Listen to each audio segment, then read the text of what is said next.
And we should be good. As long as there's no audio issue. Okay.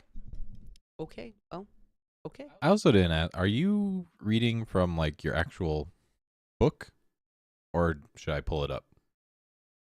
I don't copy. I thought you had those Harvard classics with all the Dickens. Dickens isn't a part. Oh, I don't know. I thought you had a bunch of Dickens. I do. I do, but I don't have. Christmas Carol? All right, Yeah. let me pull it up then. Spoiler. That's all. That's what we're reading, everyone. Well, it's in the title.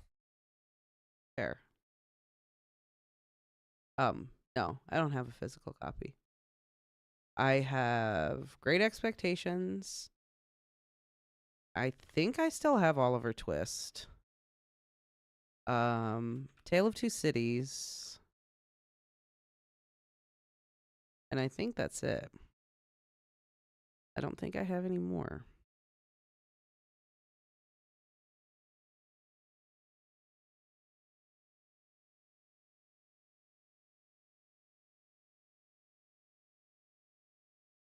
There.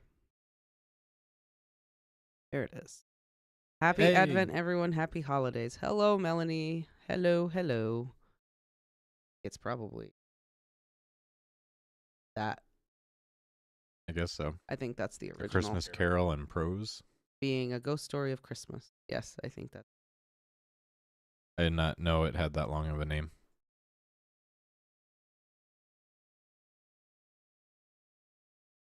With illustrations. Hi, Ren. Sorry, we're just Hey, Ren. poking through and getting the text prepared. I thought we had a physical copy she was going to be reading from, but it will be from Project Gutenberg. Yes. Yes, yes. Sorry, So everybody. that's on me. I also completely forgot we were streaming, so He did forget we were streaming. And then I remembered, and then we must get this ready so that we can do this. So apologies for being not right on time, but we are not always right on time most of the time. So everyone should be used to that, right?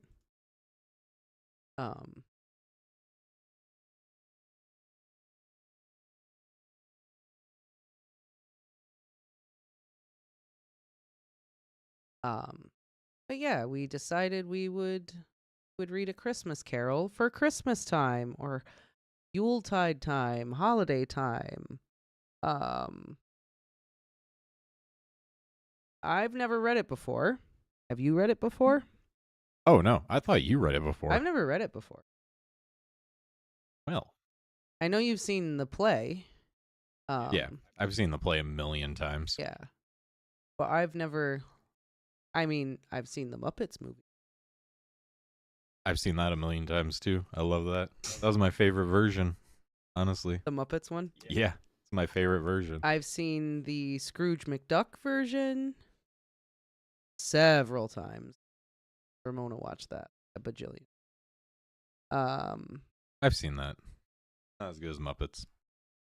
And yeah, I read it. So I guess this is a new adventure for everyone. That was like my Christmas classic growing up. That and Home Alone. Muppets Christmas. Yeah. That and Home Alone was just on repeat all of December. Home Alone was not my. And then Christmas Day, always got to watch A Christmas Story. We watched A Christmas Story, not just Christmas Day. That was my Christmas movie. And I always watched it on the day because I think it was like FX or TBS. They had it on, and it was 24 hours of a Christmas movie. yeah, they play it like that's all all day long. that's all they play on Christmas. I don't know if they still do it, but Yeah, I don't know. I haven't had cable TV since I was but a boy. Yeah, right. Let's see. We also watched, once I got a little older, we watched It's a Wonderful Life. That's one of my other favorites. Rudolph, the Rankin and Bass movies. Watch those over and over. Rudolph, Santa Claus coming to town, right? The claymation one? The felt stop motion animation ones, yeah. Or maybe it was felt. Yeah, Yeah, the maybe it was little felt. stop motion animation. Watch those a lot. Watched the animated Frosty the Snowman.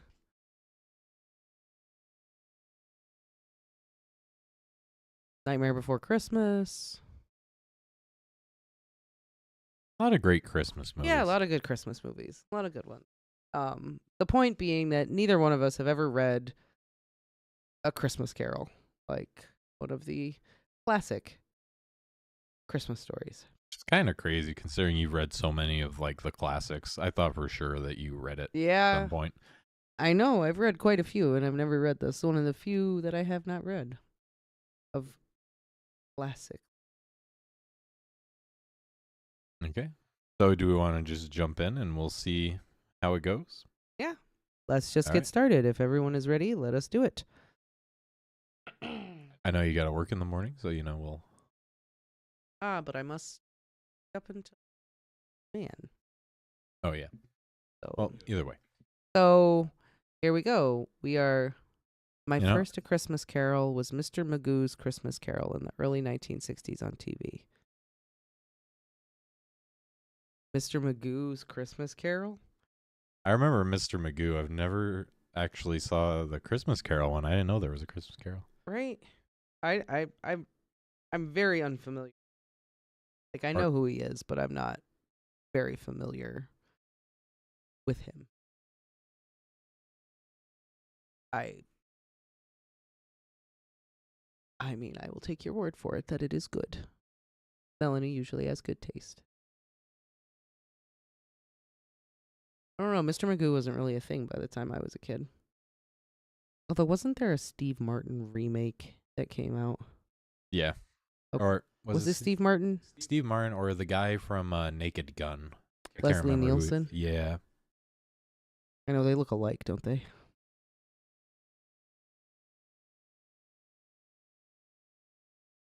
I don't know. Either way, we can start. Shall we? Yes. All right, here we go. The actual title of this. Okay, here we go. Melanie says, can you turn up the volume?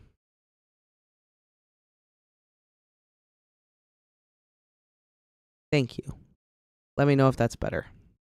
Okay. A Christmas Carol in prose, being a ghost story of Christmas by Charles Dickens.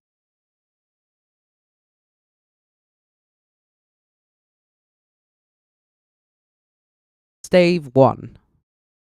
Marley's Ghost.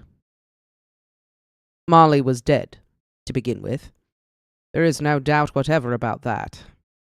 The register of his burial was signed by the clergyman, the clerk, the undertaker, and the chief mourner. Scrooge signed it, and Scrooge's name was upon change for anything he chose to put his hand to. Old Marley was as dead as a doornail. Mind, I don't mean to say that I know, of my own knowledge, what there is particularly dead about a doornail. I might have been inclined myself to regard a coffin nail as the deadest piece of ironmongery in the trade, but the wisdom of our ancestors is in the simile, and my unhallowed hands shall not disturb it, or the country's done for. You will therefore permit me to repeat emphatically that Marley was as dead as a doornail. Scrooge knew he was dead? Of course he did. How could it be otherwise? Scrooge and he were partners for I don't know how many years. Scrooge was his sole executor, his sole administrator, his sole assign, his sole residuary legatee, his sole friend and sole mourner. And even Scrooge was not so dreadfully cut up by the sad event, but that he was an excellent man of business on the very day of the funeral, and solemnized it with an undoubted bargain. The mention of Marley's funeral brings me back to the point I started from. There is no doubt that Marley was dead. This must be distinctly understood, or nothing wonderful can come of the story I am going to relate. If we were not perfectly convinced that Hamlet's father died before the play began, there would be nothing more remarkable in his taking a stroll at night, in an easterly wind, upon his own ramparts, than there would be in any other middle-aged gentleman rashly turning out after dark in a breezy spot, say St. Paul's churchyard, for instance, literally to astonish his son's weak mind. Scrooge never painted out old Marley's name. There it stood, years afterwards, above the warehouse door, Scrooge and Marley. The firm was known as Scrooge and Marley. Sometimes people new to the business called Scrooge, and sometimes Marley, but he answered to both names. It was all the same to him. Oh, but he was a tight-fisted hand at the grindstone, Scrooge, a squeezing, wrenching, grasping, scraping, clutching, covetous old sinner, hard and sharp as flint, from which no steel had ever struck out generous fire, secret and self-contained, and solitary as an oyster. The cold within him froze his old features, nipped his pointed nose, shrivelled his cheek, stiffened his gait, made his eyes red, his thin lips blue, and spoke out shrewdly in his grating voice. A frosty rime was on his head and on his eyebrows and his wiry chin. He carried his own low temperature always about with him. He iced his coffee in the dog days, and didn't thaw it 1 degree at Christmas. External heat and cold had little influence on Scrooge. No warmth could warm, no wintry weather would chill him. No wind that blew was bitterer than he, no falling snow was more intent on its purpose, no pelting rain less open to entreaty. Foul weather didn't know where to have him. The heaviest rain and snow and hail and sleet could boast of the advantage over him in only one respect. They often came down handsomely, and Scrooge never did. Nobody ever stopped him in the street to say, with gladsome looks, "My dear Scrooge, how are you? When will you come to see me?" No beggars implored him to bestow a trifle. No children asked him what it was o'clock. No man or woman ever once in his life inquired the way to such and such a place of Scrooge. Even the blind men's dogs appeared to know him, and when they saw him coming on, would tug their owners into doorways and up courts, and then would wag their tails as though they said, "No eye at all is better than an evil eye, dark master." But what did Scrooge care? It was the very thing he liked, to edge his way along the crowded paths of life, warning all human sympathy to keep its distance. What was the knowing ones call nuts to Scrooge? Was what the knowing ones call nuts to Scrooge. Once upon a time, of all the good days in the year, on Christmas Eve, old Scrooge sat busy in his counting-house. It was cold, bleak, biting weather, foggy withal, and he could hear the people in the court outside go wheezing up and down, beating their hands upon their breasts and stamping their feet upon the pavement stones to warm them. The city clocks had only just gone 3, but it was quite dark already. It had not been light all day, and candles were flaring in the windows of the neighbouring offices, like ruddy smears upon the palpable brown air. The fog came pouring in at every chink and keyhole, and was so dense without that although the court was of the narrowest, the houses opposite were mere phantoms.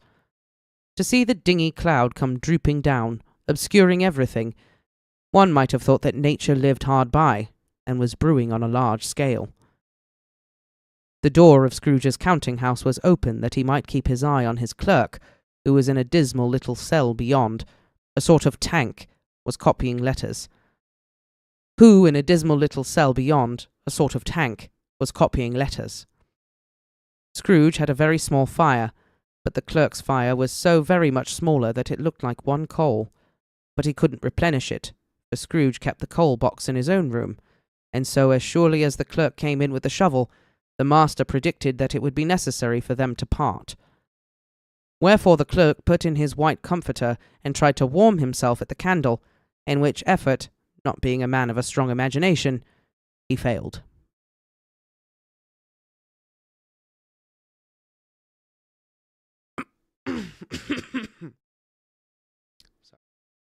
"A Merry Christmas, Uncle! God save you!" cried a cheerful voice. It was the voice of Scrooge's nephew, who came upon him so quickly that this was the first intimation he had of his approach. "Ah!" said Scrooge. "Humbug!" So he had so heated himself with rapid walking in the fog and frost, this nephew of Scrooge's, that he was all in a glow. His face was ruddy and handsome, his eyes sparkled, and his breath smoked again. "Christmas a humbug, uncle?" said Scrooge's nephew. "You don't mean that, I am sure." "I do," said Scrooge. "Merry Christmas! What right have you to be merry? What reason have you to be merry? You're poor enough." "Come, then," returned the nephew gaily. "What right have you to be dismal? What reason have you to be morose? You're rich enough." Scrooge, having no better answer ready on the spur of the moment, said, "Bah!" again, and followed it up with, "Humbug." "Don't be cross, uncle," said the nephew. "What else can I be?" returned the uncle. "When I live in such a world of fools as this? Merry Christmas! Out upon Merry Christmas! What's Christmas time to you but a time for paying bills without money? A time for finding yourself a year older, but not an hour richer?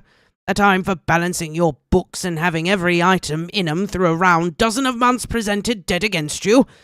If I could work my will," said Scrooge indignantly, "every idiot who goes about with Merry Christmas on his lips should be boiled with his own pudding and buried with a stake of holly through his heart.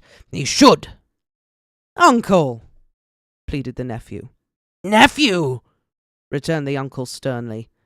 "Keep Christmas in your own way, and let me keep it in mine." "Keep it?" repeated Scrooge's nephew. "But you don't keep it." "Let me leave it alone, then," said Scrooge. "Much good it may do you. Much good it has ever done you." "There are many things from which I would have derived good, by which I have not profited, I dare say," returned the nephew. "Christmas among the rest. But I am sure I have always thought of Christmas time, when it has come around, apart from the veneration due to its sacred name and origin, if anything belonging to it can be apart from that, as a good time, a kind, forgiving, charitable, pleasant time, the only time I know of, in the long calendar of the year, when men and women seem by one consent to open up their shut-up hearts freely, and to think of people below them as if they really were fellow passengers to the grave, and not another race of creatures bound on other journeys. And therefore, uncle, though it has never put a scrap of gold or silver in my pocket, I believe that it has done me good, and will do me good, and I say, God bless it." The clerk in the tank involuntarily applauded. Becoming immediately sensible to the impropriety, he poked the fire and extinguished the last frail spark forever. "Let me hear another sound from you," said Scrooge, "and you'll keep your Christmas by losing your situation.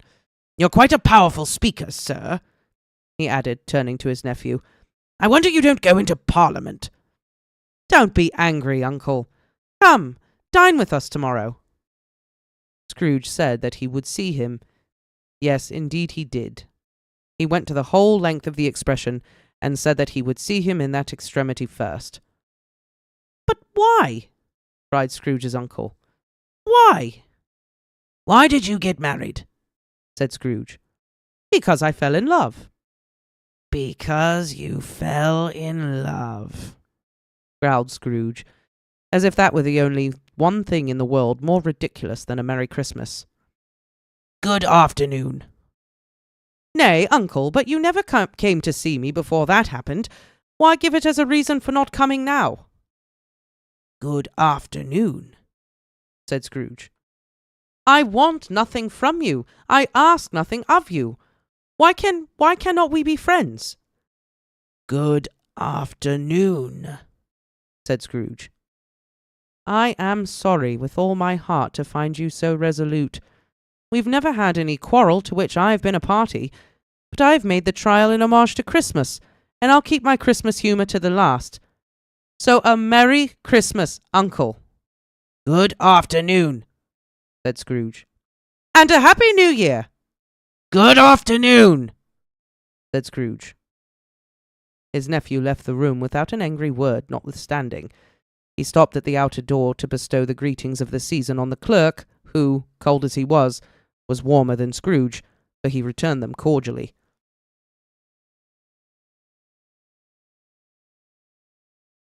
"There's another fellow," muttered Scrooge, who overheard him.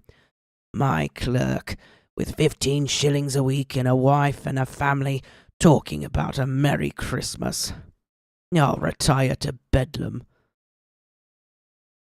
This lunatic, in letting Scrooge's nephew out, had let 2 other people in. They were portly gentlemen, pleasant to behold, and now stood with their hats off in Scrooge's office. They had books and papers in their hands, and bowed to him. "Scrooge and Marley's, I believe," said one of the gentlemen, referring to his list. "Have I the pleasure of addressing Mr. Scrooge or Mr. Marley?" "Mr. Marley has been dead these 7 years," Scrooge replied. "He died 7 years ago, this very night." "We have no doubt his liberality is well represented by his surviving partner," said the gentleman, presenting his credentials. It certainly was, for they had been 2 kindred spirits. At the ominous word liberality, Scrooge frowned and shook his head, and handed the credentials back. "At this festive season of the year, Mr. Scrooge," said the gentleman, taking up a pen, "it is more than usually desirable that we should make some slight provision for the poor and destitute, who suffer greatly at the present time. Many thousands are in want of common necessaries.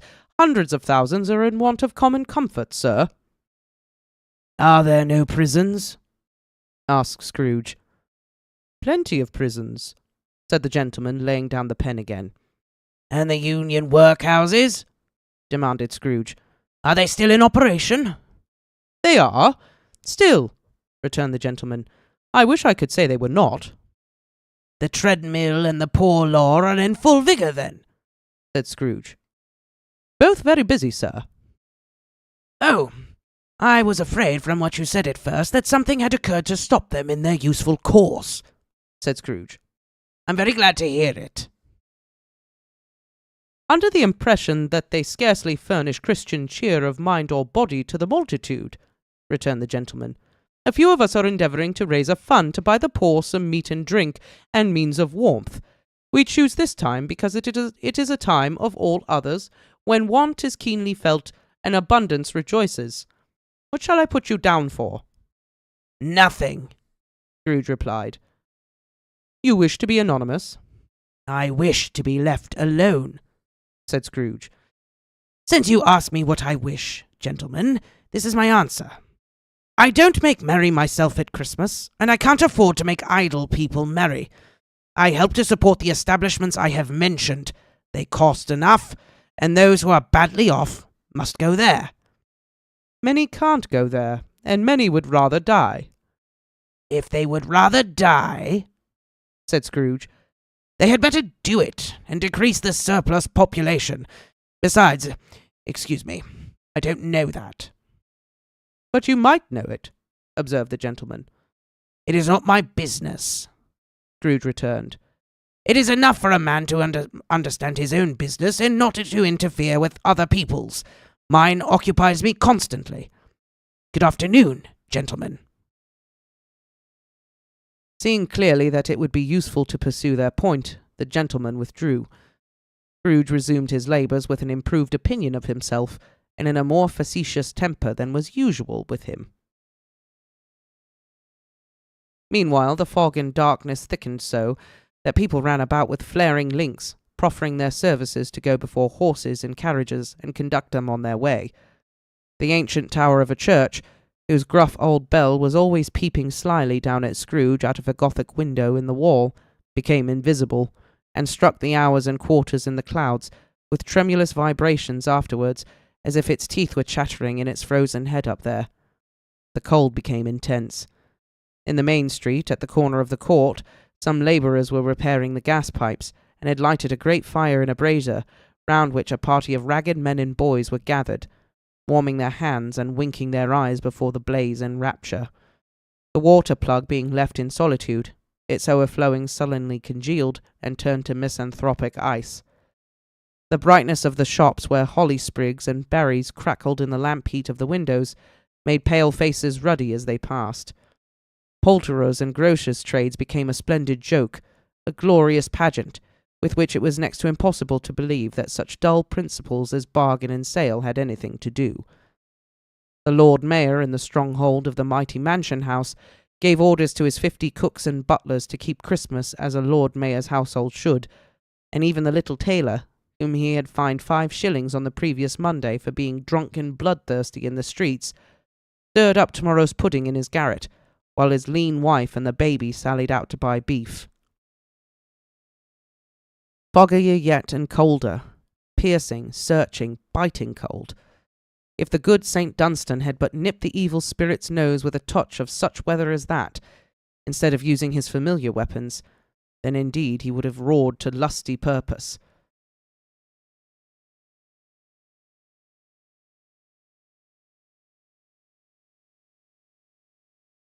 Maybe just go see.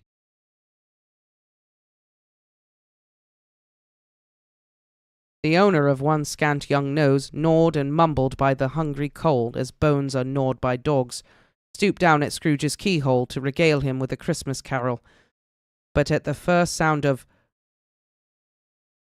"God bless you, merry gentlemen, may nothing you dismay," Scrooge seized the ruler with such energy of action that the singer fled in terror, leaving the keyhole to the fog and even more congenial frost. At length the hour of shutting up the counting-house arrived. With an ill will, Scrooge dismounted from his stool and tacitly admitted the fact to the expectant clerk in the tank,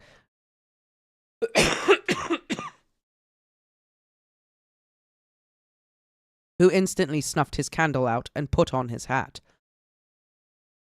"You'll want all day tomorrow, I suppose?" said Scrooge. If quite convenient, sir." "It's not convenient," said Scrooge, "and it's not fair. If I was to stop 1/2 crown for it, you think yourself ill-used, I'll be bound." The clerk smiled faintly. "And yet," said Scrooge, "you don't think me ill-used when I pay a day's wages for no work?" The clerk observed that it was only once a year. "A poor excuse for picking a man's pocket every 25th of December," said Scrooge, buttoning his greatcoat to the chin. "But I suppose you must have the whole day. Be here all the earlier next morning." The clerk promised that he would, and Scrooge walked out with a growl. The office was closed in a twinkling, and the clerk, with the long ends of his white comforter dangling below his waist, for he boasted no greatcoat, went down a slide on Cornhill, at the end of a lane of boys, 20 times, in honour of it being Christmas Eve, and then ran home to Camden Town as hard as he could pelt to play at Blindman's Bluff.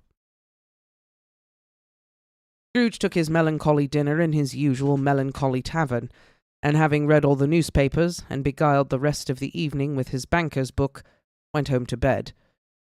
He lived in chambers which had once belonged to his deceased partner. They were a gloomy suite of rooms, and a lowering pile of building up a yard where it had so little business to be that one could scarcely help fancying it must have run there when it was a young house, playing at hide and seek with other houses, and forgotten the way out again. It was old enough now and dreary enough, for nobody lived in it but Scrooge, the other rooms being all let out as offices. The yard was so dark that even Scrooge, who knew its every stone, was fain to grope with his hands. The fog and frost so hung about the black old gateway of the house that it seemed as if the genius of the weather sat in mournful meditation on the threshold. Now it is a fact that there was nothing at all particular about the knocker on the door, except that it was very large. It is also a fact that Scrooge had seen it, night and morning, during his whole residence in that place. Also that Scrooge had as little of what is called fancy about him as any man in the city of London, including, which is a bold word, the corporation, alderman, and livery. Let it be borne in mind that Scrooge had not bestowed one thought on Marley since his last mention of his 7 years dead partner that afternoon.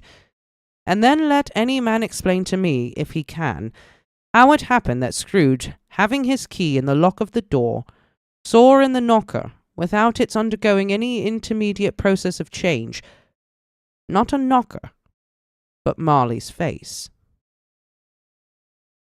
Marley's face. It was not in impenetrable shadow as the other objects in the yard were, but had a dismal light about it, like a bad lobster in a dark cellar. It was not angry or ferocious, but looked at Scrooge as Marley used to look, with ghostly spectacles turned up on its ghostly forehead. The hair was curiously stirred, as if by breath or hot air, and though the eyes were wide open, they were perfectly motionless. That and its livid colour made it horrible, but its horror seemed to be in spite of the face and beyond its control, rather than a part of its own expression. As Scrooge looked fixedly at this phenomenon, it was a knocker again. To say that he was not startled, or that his blood was not conscious of a terrible sensation to which it had been a stranger from infancy, would be untrue. But he put his hand upon the key he had relinquished, turned it sturdily, walked in, and lighted his candle. He did pause, with a moment's irresolution, before he shut the door, and he did look cautiously behind it first, as if he half expected to be terrified with the sight of Marley's pigtail sticking out into the hall. But there was nothing on the back of the door, except the screws and nuts that held the knocker on, so he said, "Pooh-pooh!" and closed it with a bang. The sound resounded through the house like thunder. Every room above, and every cask in the wine merchant's cellars below, appeared to have a separate peal of echoes of its own. Scrooge was not a man to be frightened by echoes. He fastened the door and walked across the hall and up the stairs, slowly too, trimming his candle as he went. You may talk vaguely about driving a coach 6 and up a good old flight of stairs, or through a young bad Act of Parliament, but I mean to say you might have got a hearse up that staircase and taken it broadwise, with the splinter bar towards the wall and the door towards the balustrades, and done it easily. There was plenty of width for that, and room to spare, which is perhaps the reason why Scrooge thought he saw a locomotive hearse going on before him in the gloom. 6 gas lamps out of the street wouldn't have lighted the entry so well, so you may suppose that it was pretty dark with Scrooge's dip. Up Scrooge went, not caring a button for that.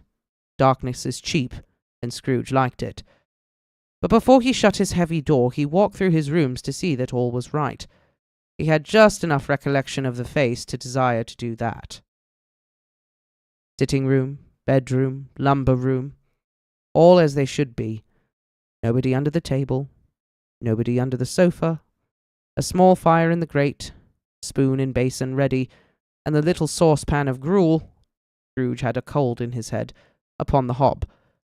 Nobody under the bed, nobody in the closet, nobody in his dressing gown, which was hanging up in a suspicious attitude against the wall. Lumber room as usual. Old fire guard, old shoes, 2 fish baskets, washing stand on 3 legs, and a poker. Quite satisfied, he closed his door and locked himself in. Double locked himself in, which was not his custom. Thus secured against surprise, he took off his cravat, put on his dressing gown and slippers and his nightcap, and sat down before the fire to take his gruel. It was a very low fire indeed, nothing on such a bitter night. He was obliged to sit close to it and brood over it before he could extract the least sensation of warmth from such a handful of fuel. The fireplace was an old one, built by some Dutch merchant long ago, and paved all round with quaint Dutch tiles, designed to illustrate the Scriptures. There were Cains and Abels, Pharaoh's daughters, queens of Sheba, angelic messengers descending through the air on clouds like feather beds, Abrahams, Belshazzars, apostles putting off to sea in butter boats, hundreds of figures to attract his thoughts. And yet that face of Marley, 7 years dead, came like the ancient prophet's rod and swallowed up the whole. If each smooth tile had been a blank at first, with power to shape some picture on its surface from the disjointed fragments of his thoughts, there would have been a copy of old Marley's head on every one. "Humbug," said Scrooge, and walked across the room. After several turns he sat down again. As he threw his head back in the chair, his glance happened to rest upon a bell, a disused bell, that hung in the room, and communicated for some purpose now forgotten with a chamber in the highest story of the building. It was this great astonishment, and with a strange inexplicable dread, that as he looked, he saw this bell begin to swing. It swung so softly in the outset that it scarcely made a sound, but soon it rang out loudly, and so did every bell in the house.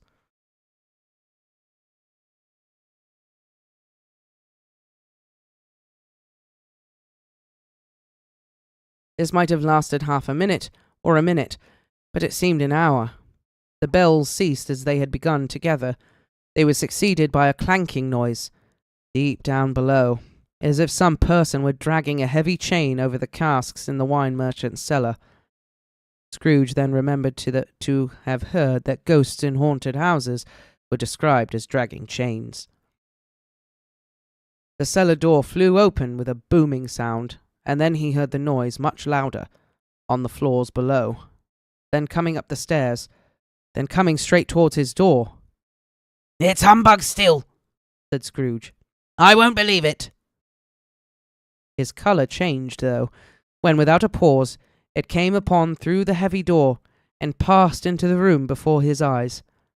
Upon its coming in, the dying flame leaped up as though it cried, "I know him! Marley's ghost!" and fell again. The same face, the very same. Marley in his pigtail, usual waistcoat, tights and boots, the tassels on the latter bristling like his pigtail, and his coat skirts, and the hair upon his head. The chain he drew was clasped about his middle. It was long and wound about him like a tail, and it was made, for Scrooge observed it closely, of cash boxes, keys, padlocks, ledgers, deeds, and heavy purses wrought in steel.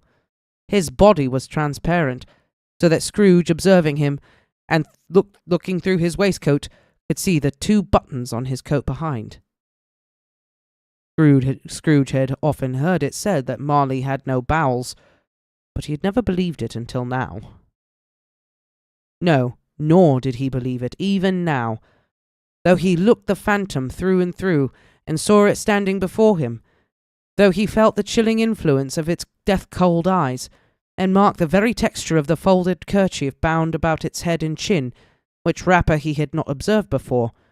He was still incredulous, and fought against his senses.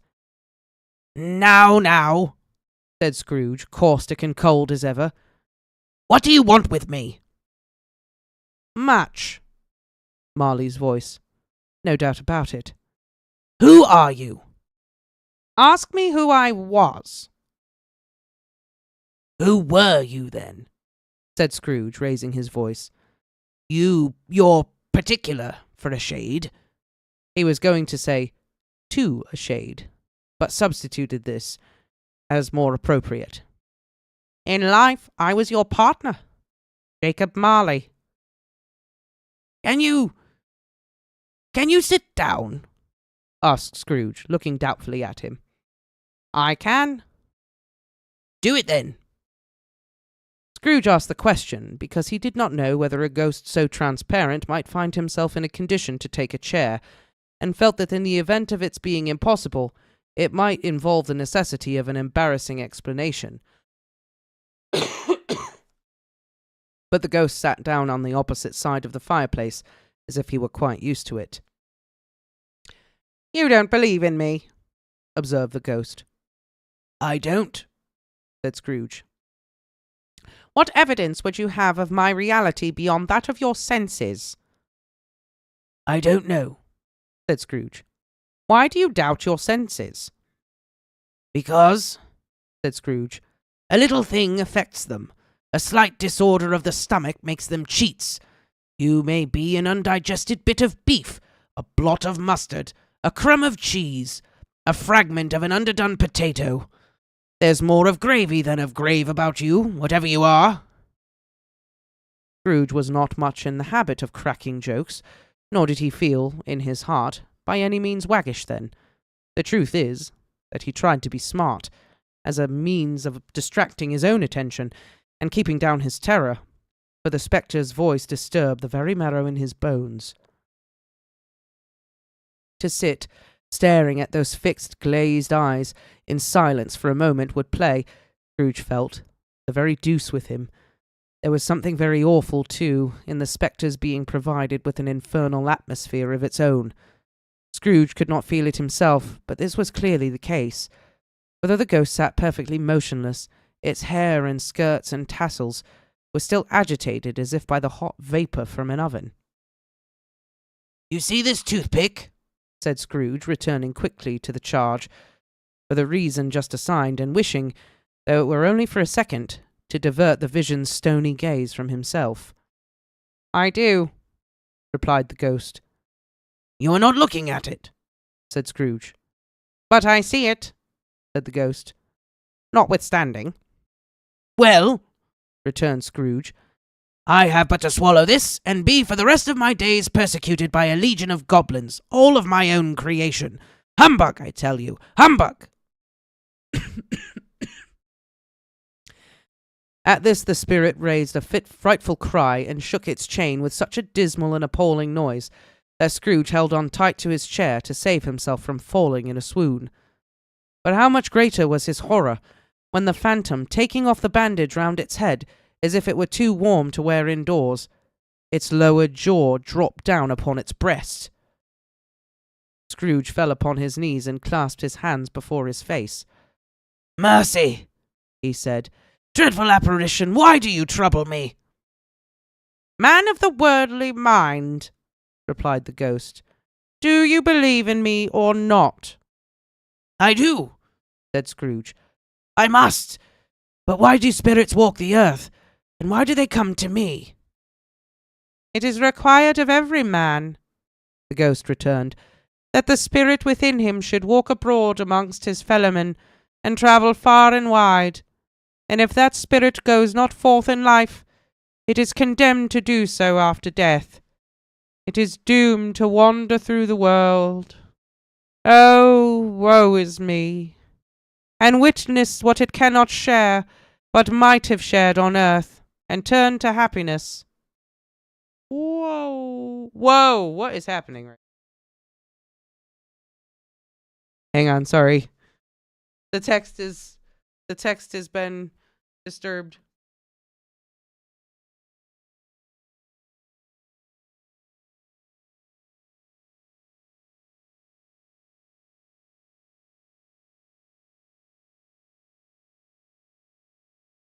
Oh.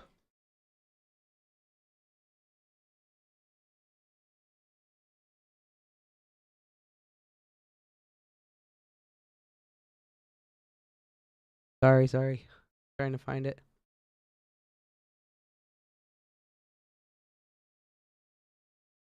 It is doomed to wander through the world. Oh, woe is me! And witness that which it cannot share, what it cannot share, but might have shared on earth, and turn to happiness. Again the spectre raised a cry, and shook its chain, and wrung its shadowy hands. "You are fettered," said Scrooge, trembling. "Tell me why." "I wear the chain I forged in life," replied the ghost. "I made it, link by link, and yard by yard. I girded it on of my own free will, and of my own free will I wore it.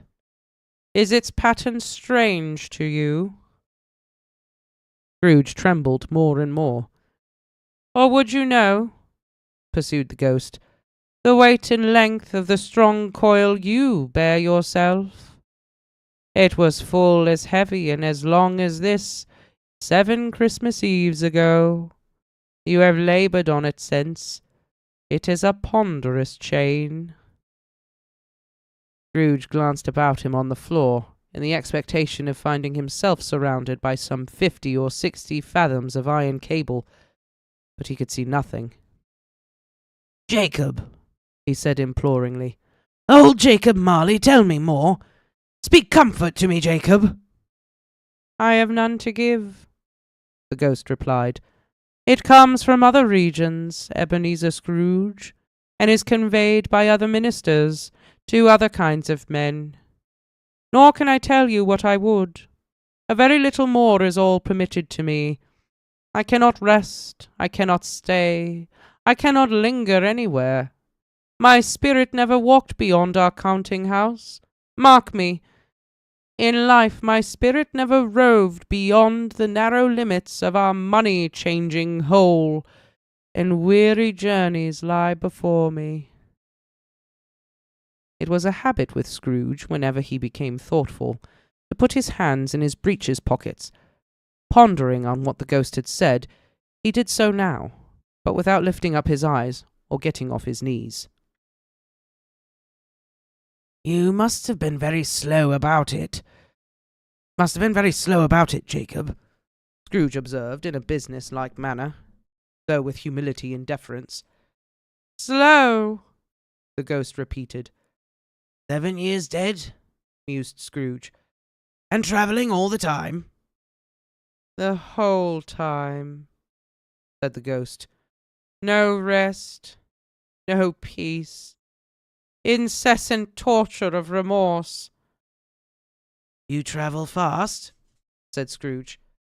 "On the wings of the wind," replied the ghost. "You might have got over a great quantity of ground in 7 years," said Scrooge. The ghost, on hearing this, set up another cry and clanked its chain so hideously in the dead silence of the night that the ward would have been justified in indicting it for a nuisance. "No! Captive bound and double ironed," cried the phantom, "not to know that ages of incessant labour by immortal creatures, for this earth must pass into eternity before for the good of which it is acceptable is all developed. Not to know that any Christian spirit working kindly in its little sphere, whatever it may be, will find its mortal life too short for its vast means of usefulness. Not to know that no space of regret can make amends for one life's opportunity misused. Yet such was I. Oh, such was I." "But you are always a good man of business, Jacob," faltered Scrooge, who now began to apply this to himself. "Business!" cried the ghost, wringing its hands again. "Mankind was my business. The common welfare was my business. Charity, mercy, forbearance, and benevolence were all my business. The dealings of my trade were but a drop of water in the comprehensive ocean of my business." It held up its chain at arm's length, as if that were the cause of all its unavailing grief, and flung it heavily upon the ground again. "At this time of the rolling year," the spectre said, "I suffer most. Why did I walk through crowds of fellow beings with my eyes turned down, and never raise them to that blessed star which led the wise men to a poor abode? Were there no poor homes to which its light would have conducted me?" Scrooge was very much dismayed to hear the spectre going on at this rate, began to quake accordingly. "Hear me!" cried the ghost. "My time is nearly gone." "I will," said Scrooge. But don't be hard upon me. Don't be flowery, Jacob, pray." "How is it that I appear before you in a shape that you can see? I may not tell. I have sat invisible beside you many and many a day." It was not an agreeable idea. Scrooge shivered and wiped the perspiration from his brow. "There is no light part of my penance," pursued the ghost. "I am here tonight to warn you that you have yet a chance and hope of escaping my fate, a chance and hope of my procuring Ebenezer." You were always a good friend to me, said Scrooge. Thank ye. You will be haunted, resumed the ghost, by 3 spirits. Scrooge's countenance fell almost as low as the ghost's had done. Is that the chance and hope you mentioned, Jacob?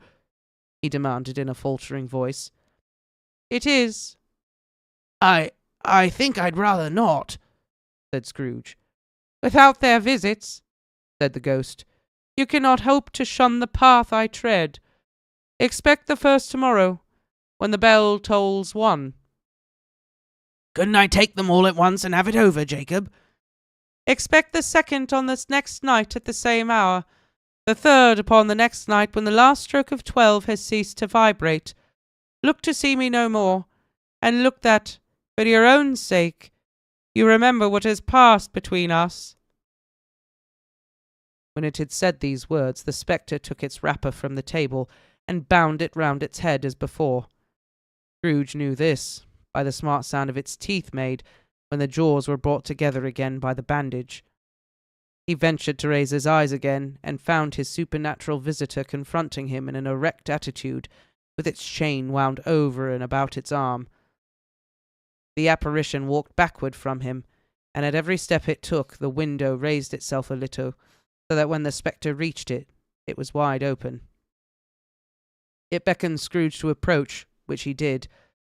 When they were within 2 paces of each other, Marley's ghost held up its hand, warning him to come no nearer. Scrooge stopped. Not so much in obedience as in surprise and fear, for on the raising of the hand he became sensible of confused noises in the air, incoherent sounds of lamentation and regret, wailings inexpressibly sorrowful and self-accusatory. The spectre, after listening for a moment, joined in the mournful dirge, and floated out upon the bleak dark night. Scrooge followed to the window, desperate in his curiosity. He looked out. The air was filled with phantoms, wandering hither and thither in restless haste, and moaning as they went. Every one of them wore chains like Marley's ghost. Some few, they might be guilty governments, were linked together. None were free. Many had been personally known to Scrooge in their lives. He had been quite familiar with one old ghost, in a white waistcoat, with a monstrous iron safe attached to its ankle, who cried piteously at being unable to assist a wretched woman with an infant, whom it saw below upon a doorstep. The misery with them all was, clearly, that they sought to interfere, for good, in human matters, and had lost the power forever.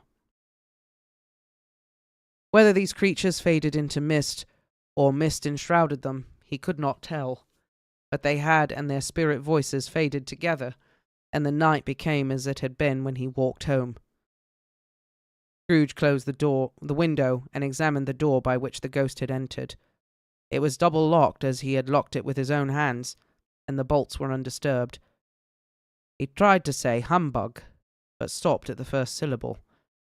And being, from the emotion he had undergone, or in the fatigues of the day, or his glimpse of the invisible world, or the dull conversation of the ghost, or the lateness of the hour, much in need of repose, went straight to bed without undressing, and fell asleep upon the instant.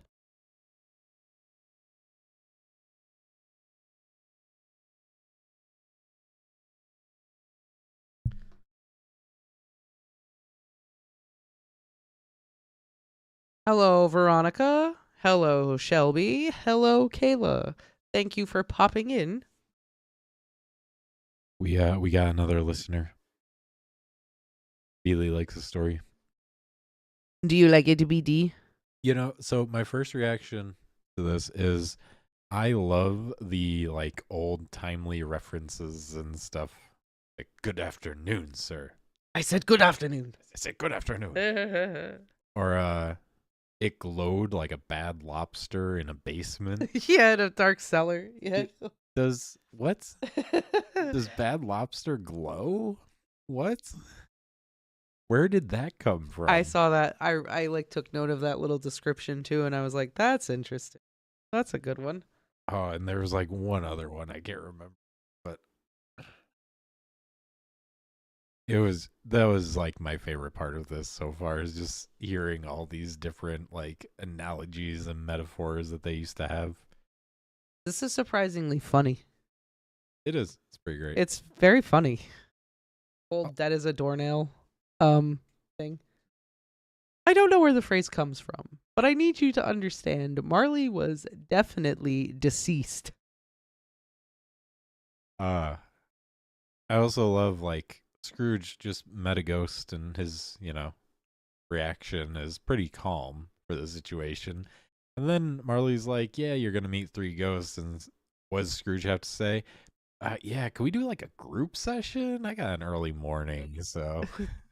Right? He's just like, do like a speed thing, like speed dating, just one after another. Did it have to be an meeting? Couldn't it be an email? Pretty much, yeah. Hear that Jabba man out there? Yeah, I heard him. He did a cry.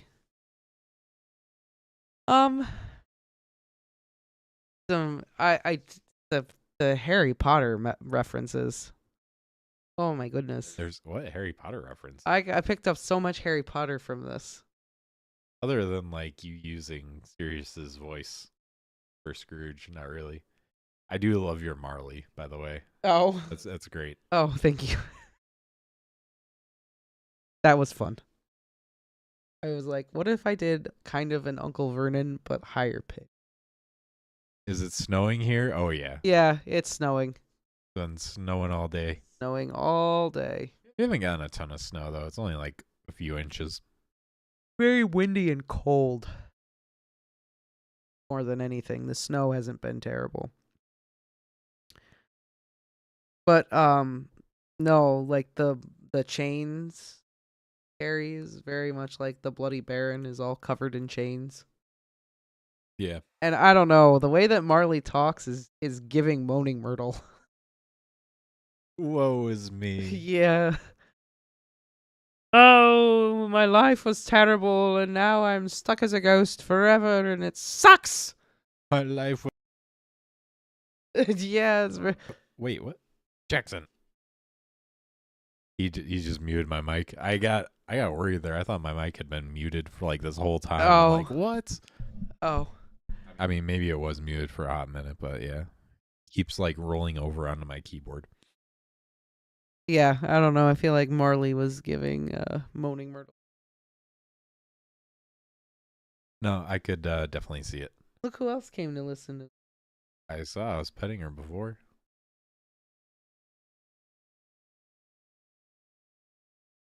Up, but I feel like you're gonna see. What do you think of it so far? I love it. I think it's great. I'm having a great time. Also, I mean, if we want to talk about like perfect adaptations, like any play or anything I've ever seen of this, like it's just like word for word. Yep, this is it. Even the Muppets. Like the whole scenario and events and everything that happens, word for word, just kind of is what happened. Well, as I'm like reading it, I'm like, yep, this is exactly what I remember. Like from the adaptations that I've seen, like, yep, you see him in the counting house. He's a dick to, Cratchit. Is that his clerk's name, Cratchit or whatever? His nephew shows up and is like obnoxiously in the Yuletide spirit. I remember in the Muppets, the gentlemen who are collecting for the poor in the Muppets movie, is it the movie review guys? I don't remember. Am I dumb? No, I just can't remember. Yeah, that. I don't know. I don't know why I'm thinking it's the. No, it wasn't. Oh, okay. I don't think so. I think it was like some random Muppets that kind of like, behind the scenes Muppets. No, because they were the ghosts. I think that one was Marley. I think, right? I remember they were ghosts. I been so long. Either way. All right, another classic that's kind of holding up for me. I thought Cratchit was Kermit the Frog. Yeah. Right? Yeah. Okay. All right, I got that right. I did see a thing actually about this the other day that said the thing that makes the Muppets Christmas Carol so good is that Michael Caine treats all of the Muppets like they're very serious actors. And he just takes it very seriously. You gotta. And then they also said the thing that makes Muppets Treasure Island so good is that Tim Curry doesn't play it 100% straight. He plays it like he is a Muppet. Okay. Hey, Galaxy. Welcome. Oh, hello, Galaxy. Interesting. Melanie said she did a study on this and that other people mention other people's names, but Scrooge doesn't use or think about their names. That's his character. Does fit his character. They do that with He doesn't care to know any names or refer to anyone else. He is about him and him alone. Him and him alone, yeah. I also love that line. Scrooge liked the dark. The dark was cheap. Yeah, yeah. I thought that was funny. That's the best line you could think of to really just describe how cheap he is. Yeah, it really encapsulates it so well. Scrooge liked the dark. It was cheap. Like Mother of God. And then just describing how energy companies hate this one weird trick. How he has this tiny fire and he's just like refusing to build a bigger one, even though he's got the money for it. Literally sitting there being cold and miserable. Because it's like the dad with the thermostat. Don't touch it. Don't touch it. Yeah, I'm glad Scrooge didn't have kids. My God. Oh, see, Melanie knows. She's like, Dr. Honeydew and Beaker were the collecting for charities. Statler and Waldorf are the Marley. Which didn't you just say you thought they were Marley's ghosts? I knew they were ghosts. I couldn't remember like what ghosts they were though. But yeah, I thought it was Marley because I remember they had chains. It's been a long time since I've watched it. I don't remember a lot. And the night's been pretty good, Galaxy. Yeah, the night's been pretty good. So far, the story is turning out a lot better than I thought it was. I figured that I was going to like it. I'm liking it so much more than I realized I was going to like it. So after as many plays as I saw, I just kind of assumed that people maybe like took some liberties with it and changed it up, but it's really just like word for word. Do we want to do another? I mean, we can. I have to. Right. I have to be up until 11 anyway. Is it just Act 1, Act 2, and Act 3? I think there's 5. 5? Okay. Yeah. I was there's gonna like say 5 or 6. I was gonna say honestly, if there's 3, we might be able to just finish read it. No, I think there's 5. All right. Because I think we did the whole Marley, then we get 1 ghost, 2 ghosts, 3 ghosts, and then maybe like the end or something. I don't know. Either way, we can definitely read the next one. I think Bailey really likes this story. Okay, here we go. Stave 2. The first of the 3 spirits.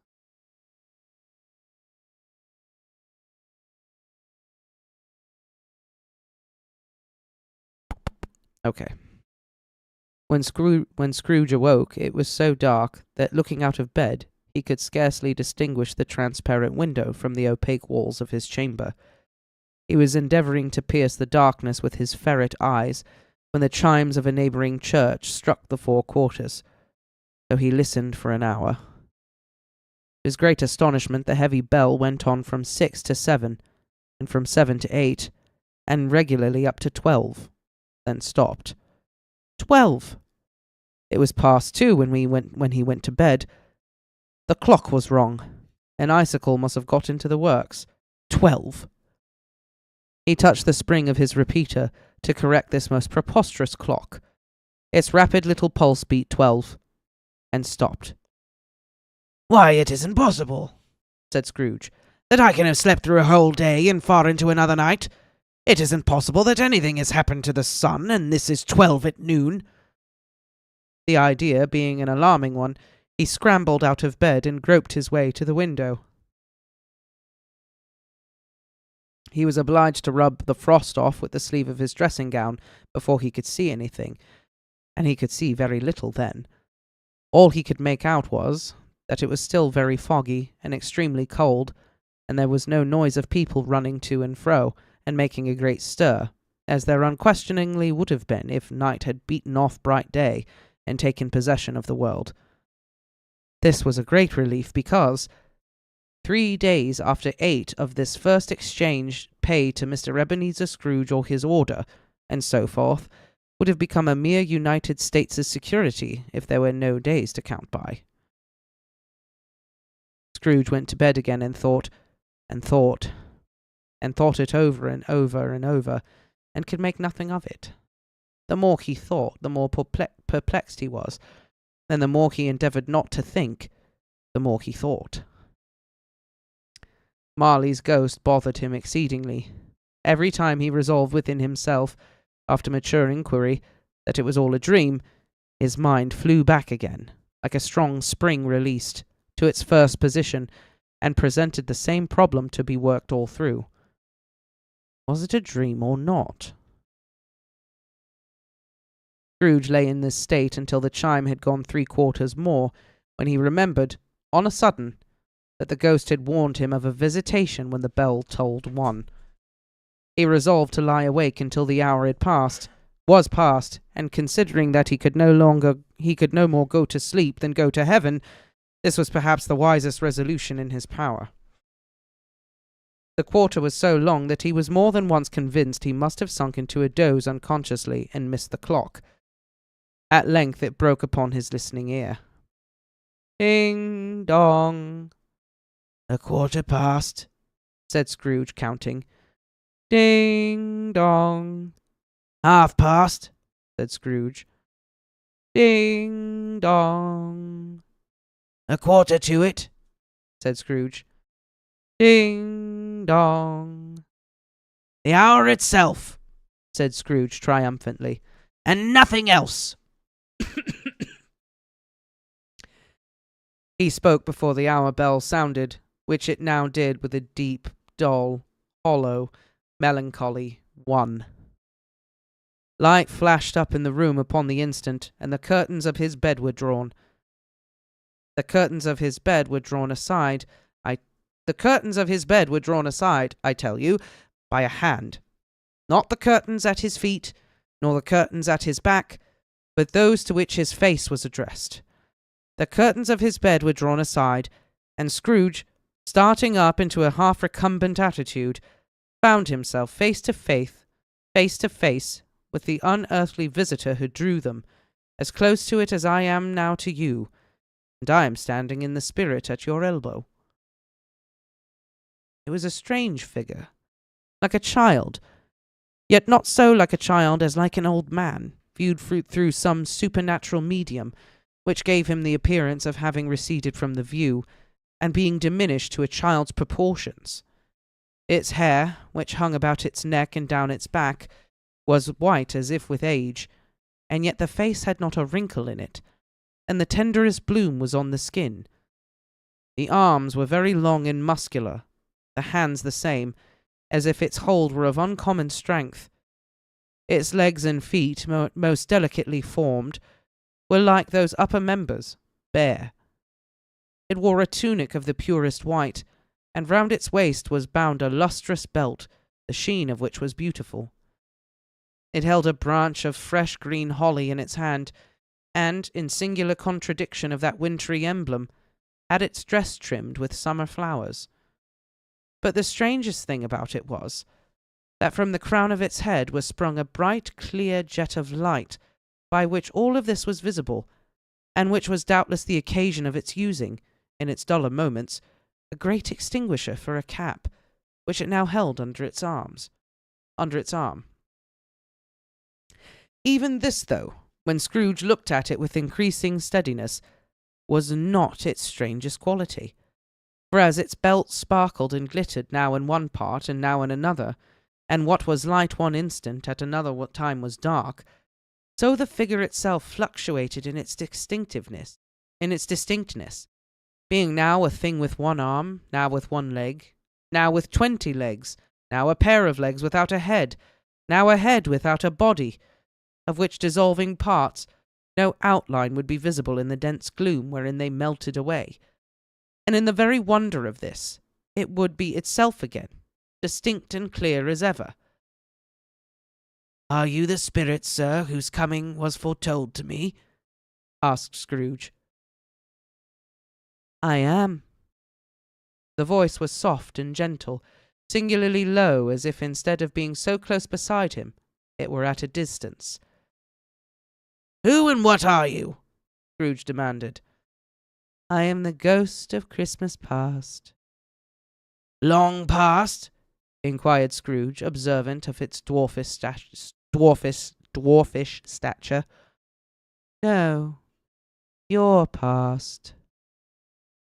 Perhaps Scrooge could not have told anybody why, if anybody could have asked him, but he had a special desire to see the spirit in his cap, begged him to be covered.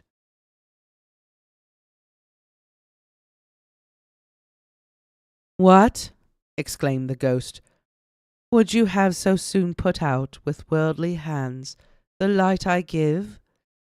It is not enough that you are one of those whose passions made this cap, and force me through whole trains of years to bear it low upon my brow." Scrooge reverently disclaimed all intention to offend, or any knowledge of having wilfully bonneted the spirit at any period of his life. He then made bold to inquire what business brought him there. "Your welfare," said the ghost. Scrooge expressed himself much obliged, but could not help thinking that a night of unbroken rest would have been more conducive to that end.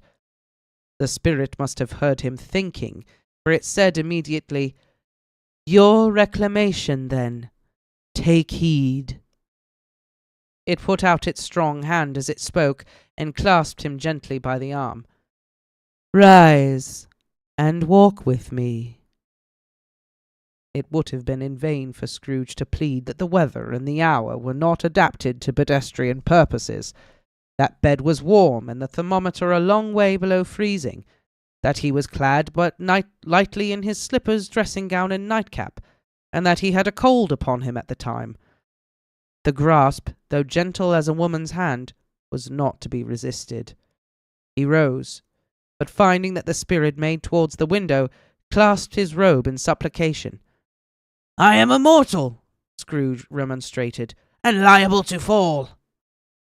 "Bear but a touch of my hand there," said the spirit, laying it upon his heart, "and you shall be upheld in more than this."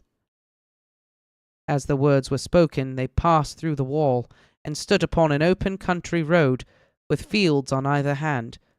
The city had entirely vanished. Not a vestige of it was to be seen. The darkness and the mist had vanished with it, for it was a clear...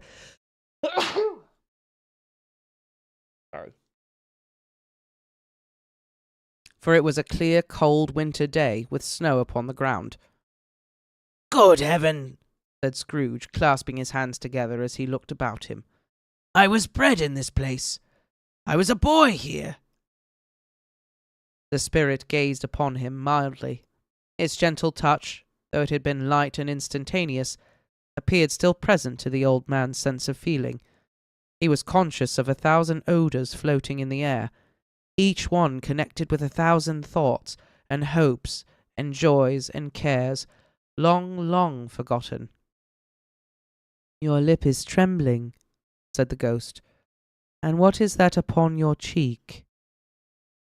Scrooge muttered with an unusual catching in his voice, that it was a pimple, and begged the ghost to lead him where he would. "You recollect the way?" inquired the spirit. "Remember it!" cried Scrooge with fervour. "I could walk it blindfold." "Strange to have forgotten it for so many years," observed the ghost. "Let us go on." They walked along the road, Scrooge recognizing every gate and post and tree, until a little market town appeared in the distance, with its bridge, its church, and winding river. Some shaggy ponies were now were seen trotting towards them with boys upon their backs, who called to other boys in country gigs and carts, driven by farmers. All these boys were in great spirits, and shouted to each other, until the broad fields were so full of merry music that the crisp air laughed to hear it. "These are but shadows of the things that have been," said the ghost. "They have no consciousness of us."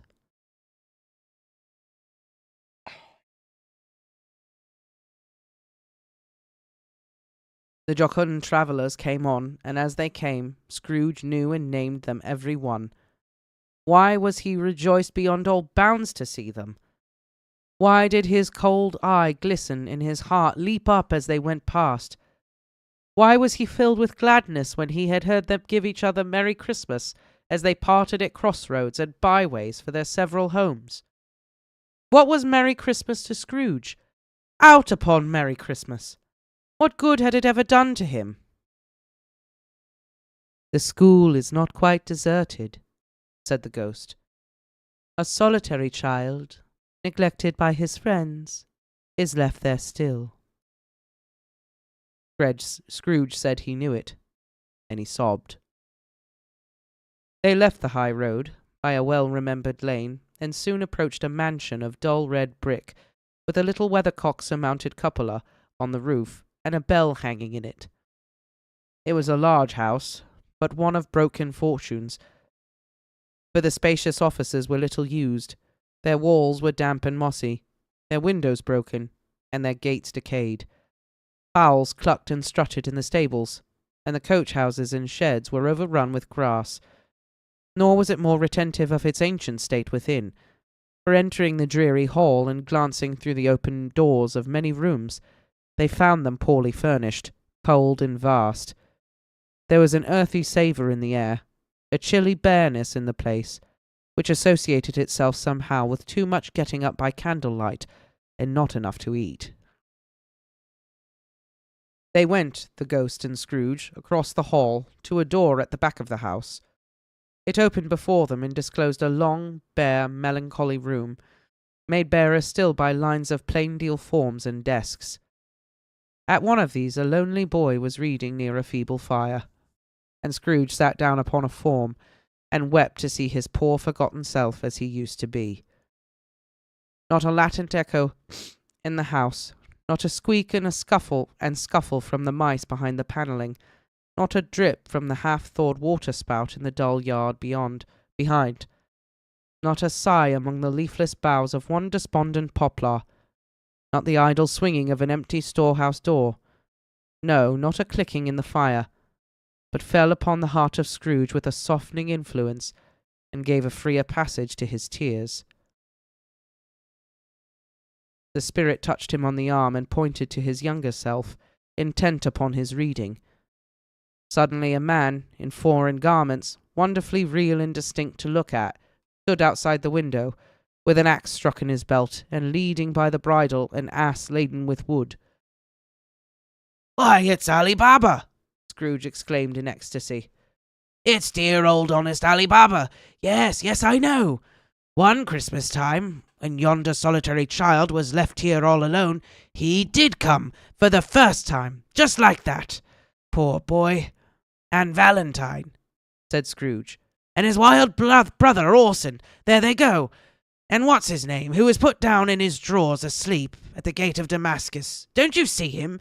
And the Sultan's groom turned upside down by the genie. There he is upon his head. Serve him right, I'm glad of it. What business had he to be married to the princess?"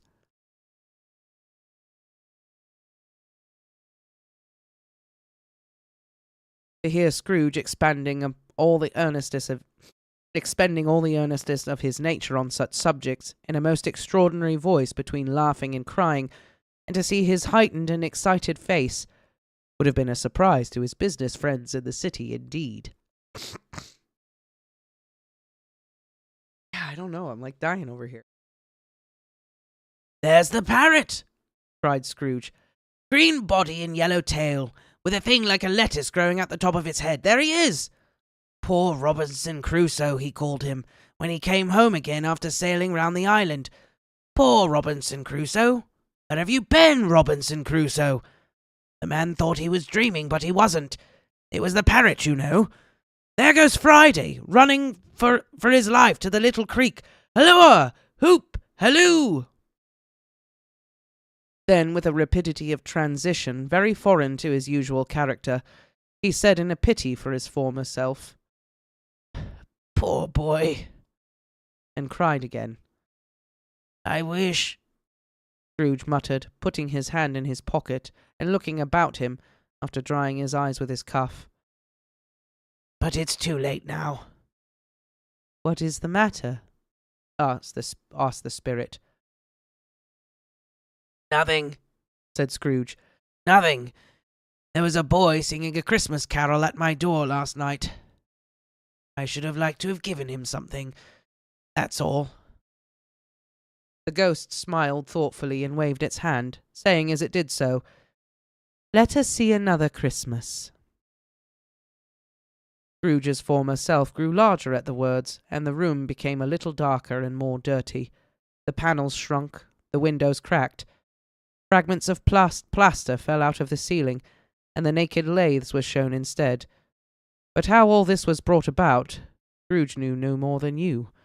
He only knew that it was quite correct, that everything had happened so, that there he was alone again, when all the other boys had gone home for the jolly holidays. He was not reading now, but walking up and down despairingly. Scrooge looked at the ghost, and with a mournful shaking of his head, glanced anxiously about the door.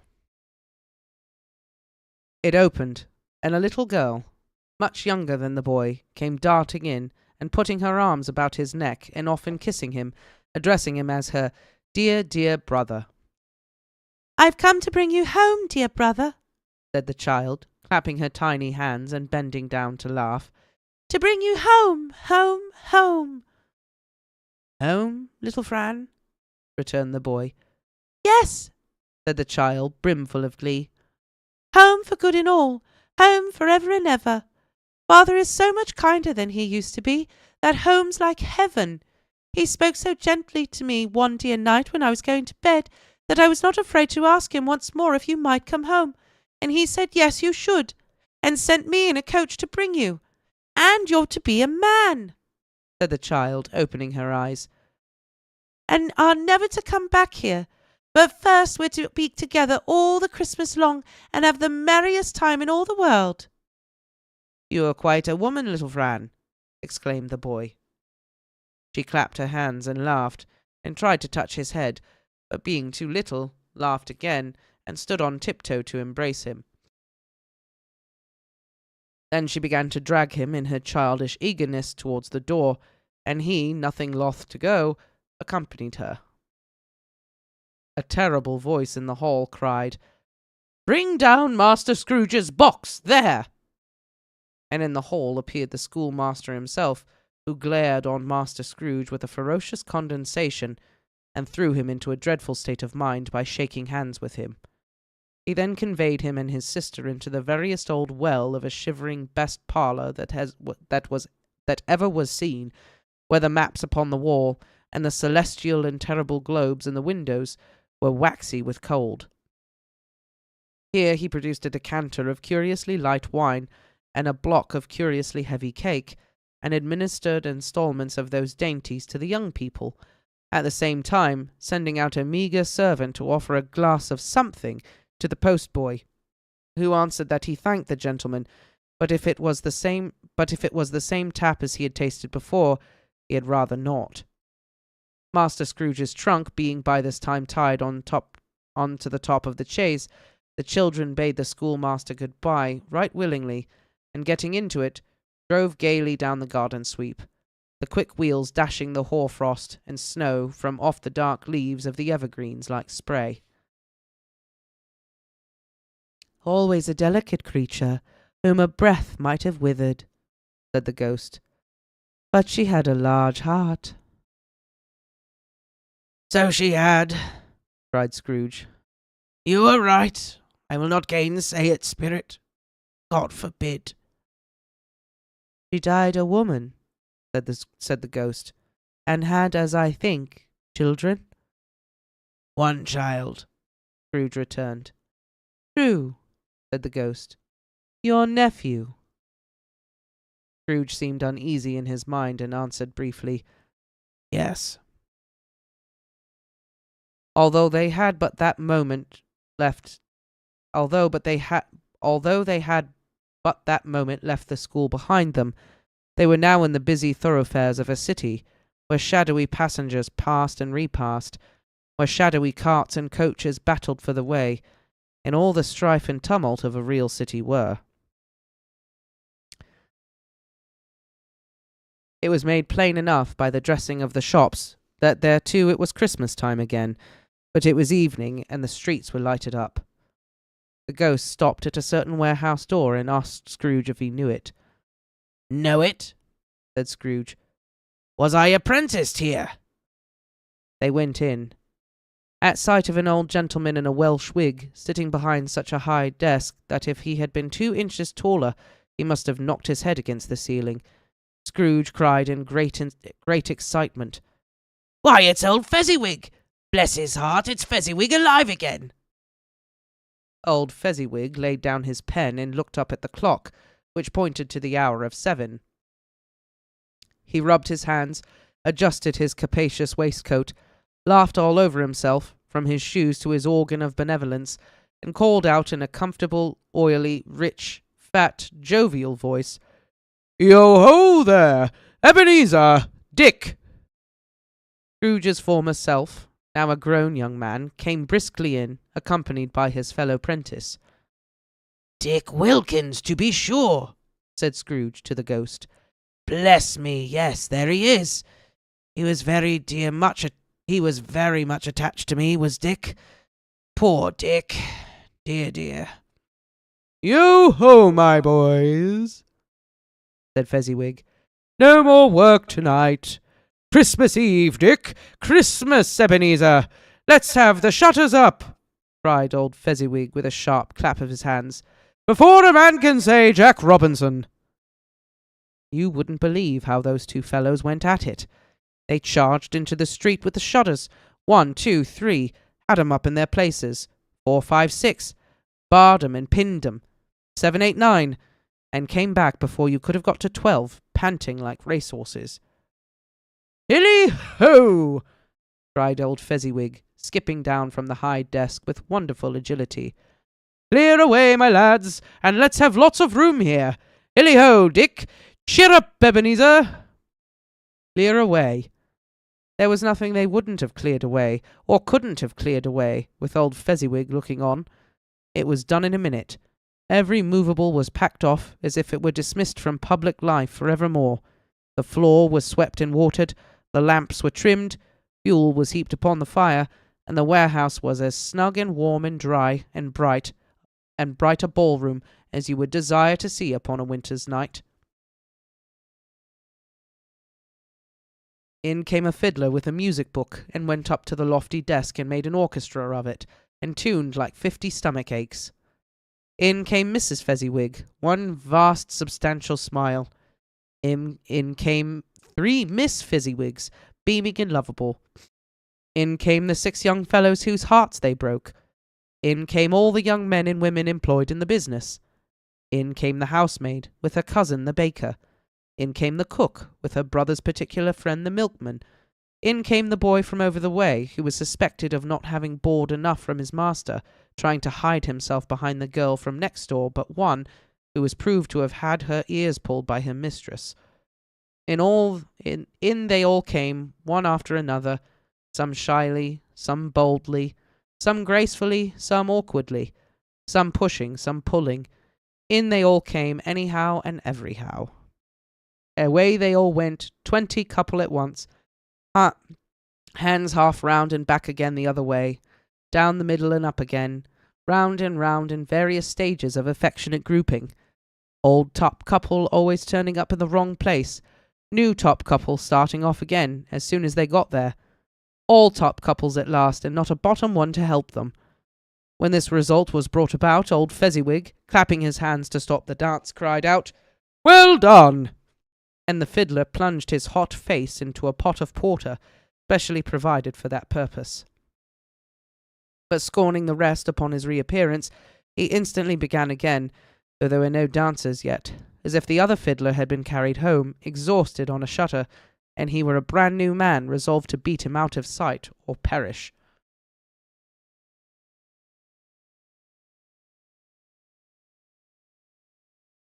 There were more dances, and there were forfeits, and more dances, and there was cake, and there was negus, and there was a great piece of cold roast, and there was a great piece of cold boiled, and there were mince pies and plenty of beer.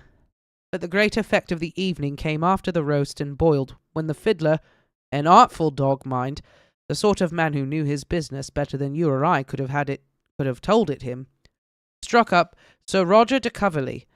Then old Fezziwig stood out to dance with Mrs. Fezziwig. Top couple too, with a good stiff piece of work cut out for them, 3 or 4 and 20 pair of partners, people who were not to be trifled with, people who would dance, and had no notion of walking.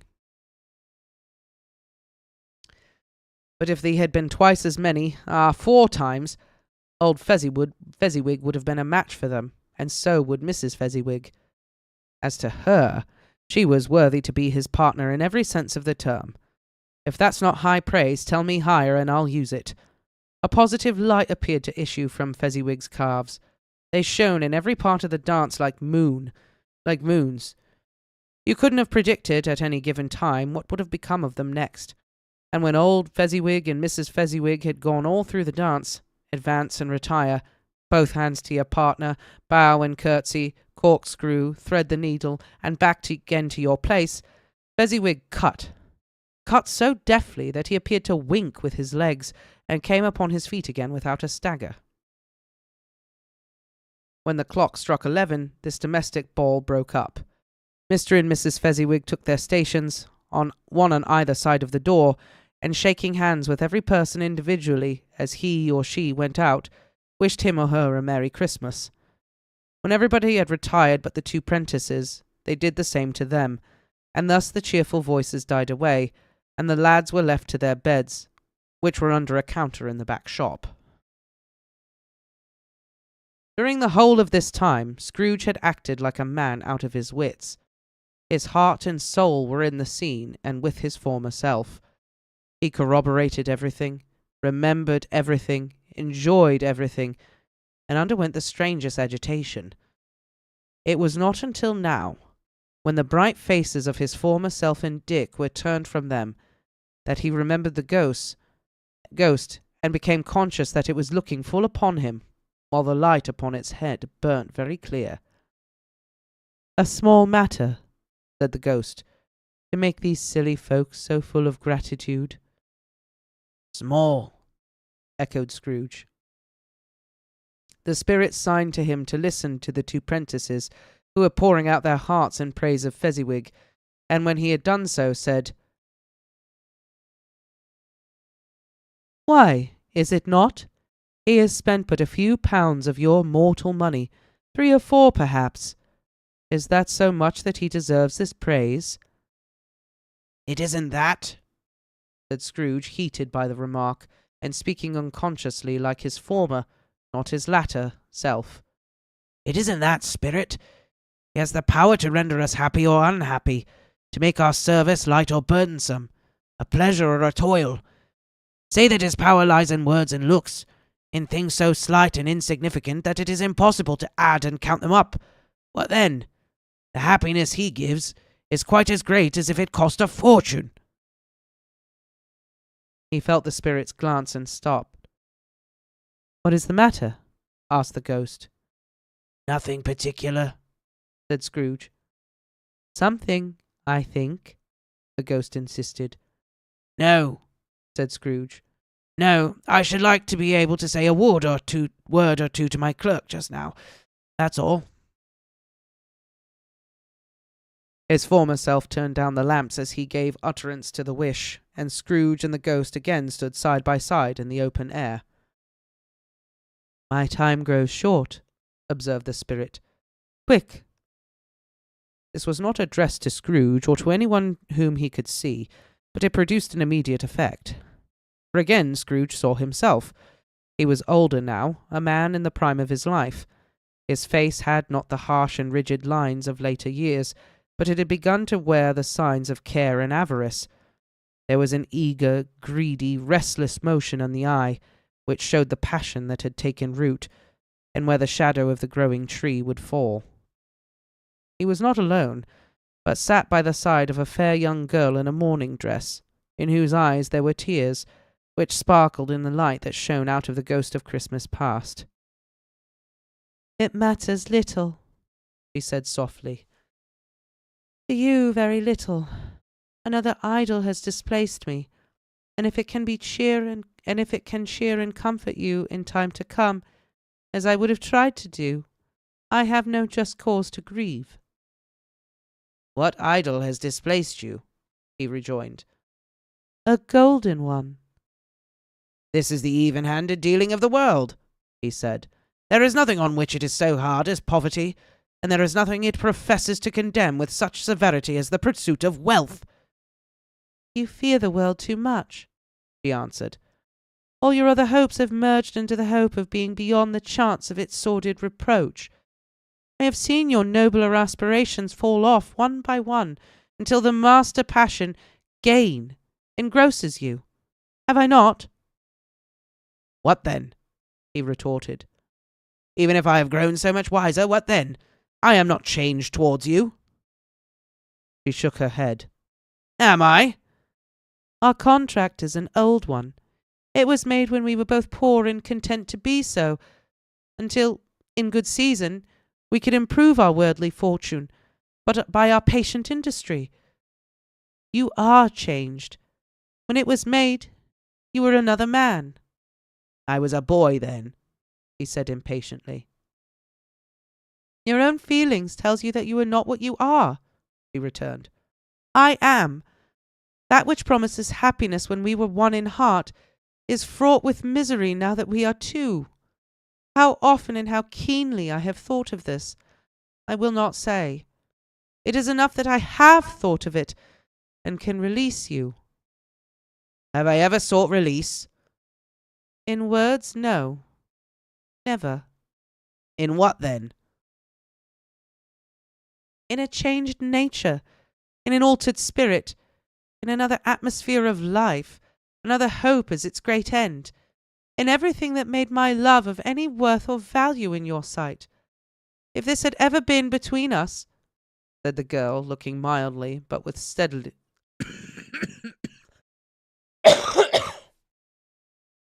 upon him, "tell me, would you seek me out and try to win me now?" "No." He seemed to yield to the justice of this supposition in spite of himself, but he said with a struggle, "You think not?" "I would gladly think it otherwise if I could," she answered. "Heaven knows, when I have learned a truth like this, I know how strong and irresistible it must be. But if you were free today, tomorrow, yesterday, can I even believe that you would choose a dowerless girl? You who, in your very confidence with her, weigh everything by gain. Or, choosing her, if for a moment you were false enough to your own guiding principle to do so, do I not know that your repentance and regret would surely follow? I do, and I release you, with a full heart, for the love of him you once were." He was about to speak, but with her head turned from him, she resumed. "You may. The memory of what is what is past half makes me hope you will have pain in this. A very, very brief time, and you will dismiss the recollection of it gladly as an unprofitable dream from which it happened well that you awoke. May you be happy in the life you have chosen." She left him, and they parted. "Spirit," said Scrooge, "show me no more. Conduct me home. Why do you delight to torture me?" "One shadow more," exclaimed the ghost. "No more!" cried Scrooge. "No more! I do not wish to see it. Show me no more!" But the relentless ghost pinioned him in both his arms and forced him to observe what happened next. They were in another scene and place, a room, not very large or handsome, but full of comfort. Near to the winter fire sat a beautiful young girl, so like that last that Scrooge believed it was the same, until he saw her, now a comely matron, sitting opposite her daughter. The noise in this room was perfectly tumultuous, but there were more children there than Scrooge in his agitated state of mind could count, and unlike the celebrated herd in the poem, there were not 40 children conducting themselves like one, but every child was conducting itself like 40. The consequences were uproarious beyond belief, but no one seemed to care. On the contrary, the mother and daughter laughed heartily and enjoyed it very much, and the latter, soon beginning to mingle in the sports, got pillaged by the young brigands most ruthlessly. What would I not have given to have been one of them? Though I never could have been so rude, no, I wouldn't for the wealth of all the world have crushed that braided hair and torn it down, and for the precious little shoe, I wouldn't have plucked it off, God bless my soul, to save my life. As to measuring her waist in sport, as they did, bold young brood, I couldn't have done it. I should have expected my arm to have grown round it for a punishment, and never come straight again. And yet I should have dearly liked, I own, to have touched her lips, to have questioned her, that she might have opened them, to have looked upon the lashes of her downcast eyes, and never raised a blush, to have let loose waves of hair, an inch of which would be a keepsake beyond price. In short, I should have liked, I do confess, to have had the lightest license of a child, and yet to have been man enough to know its value. But now a knocking at the door was heard, and such a rush immediately ensued that she, with laughing face and plundered dress, was borne towards it the centre of a flushed and boisterous group, just in time to greet the father, who came home attended by a man laden with Christmas toys and presents. Then the shouting and the struggling and the onslaught that was made on the defenceless porter, the scaling him with chairs for ladders to dive into his pockets, despoil him of brown paper parcels, hold on tight by his cravat, hug him round his neck, pommel his back and kick his legs in irrepressible affection. The shouts of wonder and delight with which the development of every package was received. The terrible announcement that the baby had been taken in the act of putting a doll's frying pan into his mouth, and was more than suspected of having swallowed a fictitious turkey glued on a wooden platter. The immense relief of finding this a false alarm. The joy and gratitude and ecstasy. They are all indescribable alike. It is enough that by degrees the children and their emotions got out of the parlour, and by one stair at a time, up to the top of the house, where they went to bed and so subsided. And now Scrooge looked on more attentively than ever, when the master of the house, having his daughter leaning fondly on him, sat down with her and her mother at his own fireside, and when he thought that such another creature, quite as graceful and as full of promise, might have called him father, and it been a springtime in the haggard winter of his life, his sight grew very dim indeed. "Belle," said the husband, turning to his wife with a smile, "I saw an old friend of yours this afternoon." "Who was it?" "Yes." "How can I? Tut, I don't know," she added in the same breath, laughing as he laughed. "Mr. Scrooge?" "Mr. Scrooge it was. I passed his office window, and as it was not shut up, and he had a candle inside, I could scarcely help seeing him. His partner lies on the point of death, I fear, and there he sat alone. Quite alone in the world, I do believe. Spirit, Said Scrooge in a broken voice. remove me from this place. I told you these were shadows of the things that have been, said the ghost. That they are what they are. Do not blame me. Remove me, Scrooge exclaimed. I cannot bear it. He turned upon the ghost, and seeing that it had looked upon him with a face, in which some strange way there were fragments of all the faces it had showed him, wrestled with it. Leave me, take me back. Haunt me no longer. In the struggle, if that can be called a struggle, in which the ghost with no visible resistance on its own part was undisturbed by any effort of its adversary, Scrooge observed that its light was burning high and bright, and dimly connecting that with its influence over him, he seized the extinguisher cap, and by a sudden action pressed it down upon its head. The spirit dropped beneath it, so that the extinguisher covered its whole form, but though Scrooge pressed it down with all his force, he could not hide the light, which streamed from under it in an unbroken flood upon the ground. He was conscious of being exhausted and overcome by an irresistible drowsiness, and further, of being in his own bedroom. He gave the cap a parting squeeze, in which his hand relaxed, and barely had time to reel to bed before he sank into a heavy sleep.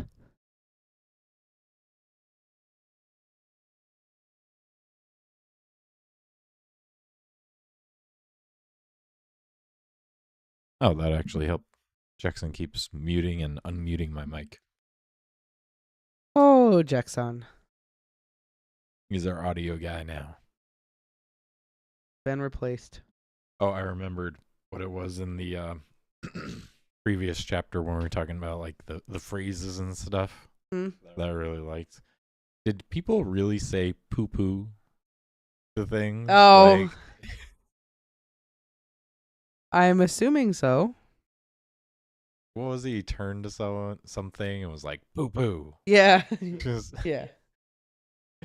I want to bring that back. Poo poo. I've had enough of you. Poo poo. I mean, I don't know. I feel like I've read a couple of books where somebody has said poo poo. I'm just saying, I wonder, was it a thing that like people in the time period actually used, or was it just something that they used in literature, you know? Oh, did like people actually say it, or is that just Yeah. Dickens being polite? Yeah. Great question. Don't know. Not sure. I like to think the people actually said it. I'm glad that we read this whole thing and you're like, you know what I liked? Poo poo. I am a man child. In some ways. Just like Fezziwig is like the greatest name in literature ever. Fezziwig. Fezziwig. Or Fezziwig, yeah. Yeah. My new favorite name. Fezziwig. Oh. Learn that Scrooge's life didn't suck. Yeah. But Well, he sucks because of his choices. yeah. He caused the suck. He embraced the suck. Yep. Yep. He had a sister. She died. To be fair, he couldn't have controlled that. Had a really cool coworker that he doesn't talk to anymore, I guess. They were too busy spending time with family. Yeah. Not enough time making money. And then that girl, he had a girlfriend and she just was like, you don't have any room for me anymore because you're too money hungry. Mm-hmm. And I don't have a dowry, so now you don't even want me anymore. The Muppets Christmas Carol, it was Fozziwig. That's right. Yeah. Fozziwig. Great opportunity. They didn't miss. No. Good on them. Good on them. Just so what a ridiculous name, and then it's like actually that ridiculous of a name. Like the real name? Yeah. Yeah.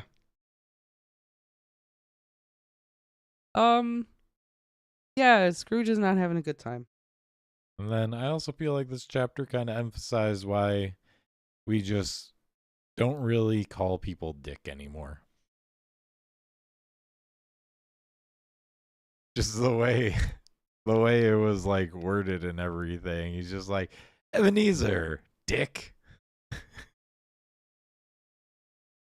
At first I was like, wait, what? And then I was like, oh, Richard. Oh, okay. Okay. Oh my god. Caught me off guard. Oh my god.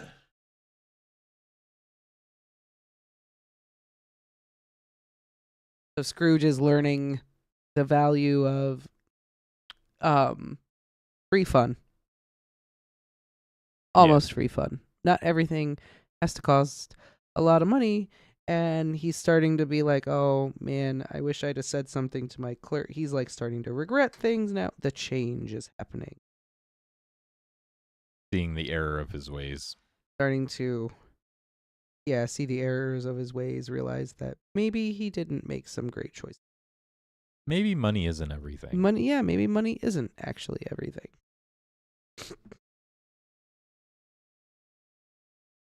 Guess we'll see. What is it that Scrooge does?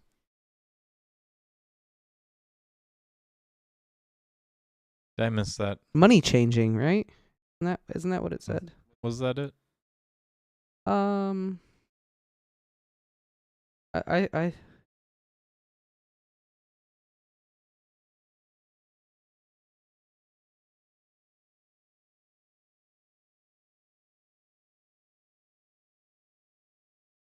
I mean, I feel like it would be appropriate.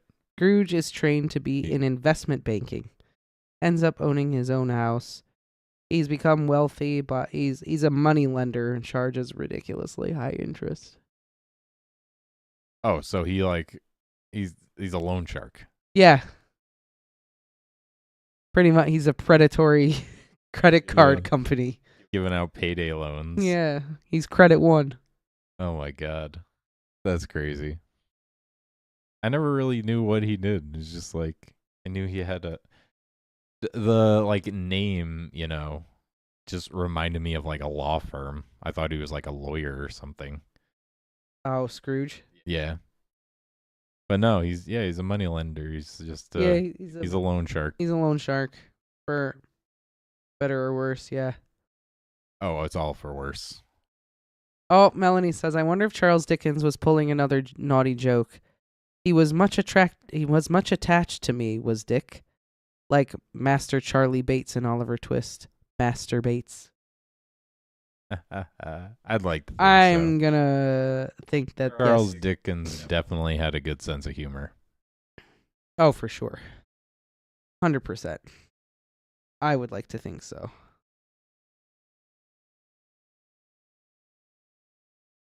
He's elaborating, but I get the impression that Scrooge is a moneylender. Yeah. Perhaps a trader in international goods, perhaps a slumlord.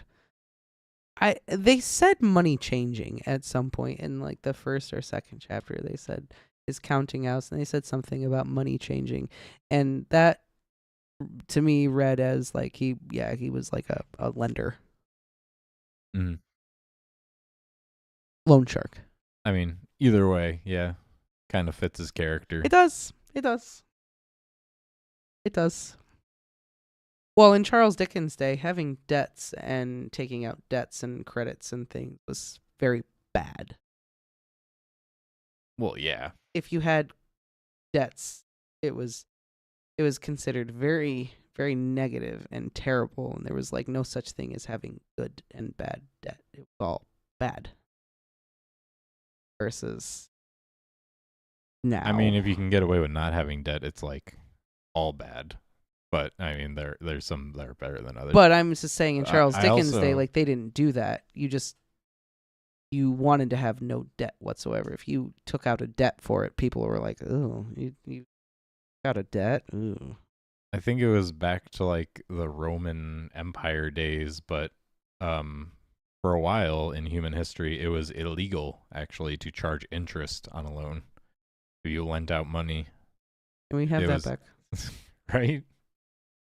The Romans, And then very I sensible. can't remember if it was actually the Romans, but yeah, there was a time where actually interest was illegal. Well, if it was the Romans, very sensible people. Crucifixions and stuff aside, very sensible people. Yeah, forget the other terrible stuff. It's fine. Fine. Don't worry about it. There was no interest. I guess, yeah. But there was scurvy, and people still died from dysentery. Yeah, that's true. Yeah. I mean, I might pay a little interest to, have plumbing yeah, and oranges. That's fair. definitely oranges. That's fair. That's valid. But yeah, how you feeling about it so far? I like it. I love it. I think it's funny. I think it's really good. You've read more Dickens than I have. Is it like holding up to like other Dickens works Yeah.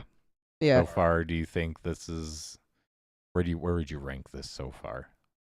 Like, is it holding in the top, or is there one that it just I don't know. needs I to mean, fight for? I don't know. Tale of Two Cities is still my favorite. Hands down, Tale of Two Cities is my favorite. I should finish it. So good.